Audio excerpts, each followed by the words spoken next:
Denny Smith for WIBC, and with me is my good friend Kirk Smith from C&J. All right, let's talk about iron filtration. It's come so far. We used to use green sand, potassium permanganate, which is a known poison on EPAs, and we would drift our water through that to pull out the iron. Now we have new technology. Explain this to me, because it's really pretty interesting, because I can every once in a while hear water dropping from this head down to about this level in here. What's going on? So basically, of course, water softeners do remove iron.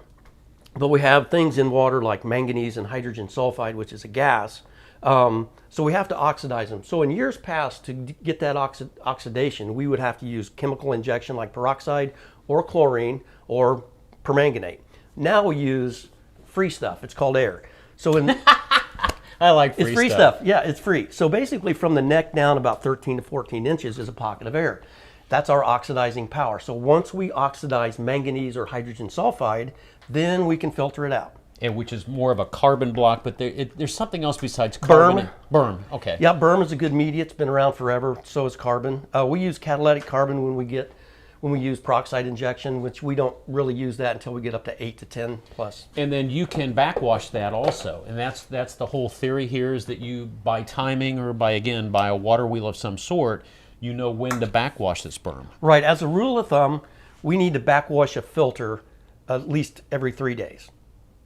So basically, when this goes into backwash, it blows the charge of air out, and then it backwashes the media, then it pulls back in a fresh charge of air. So we can do this over and over and over again.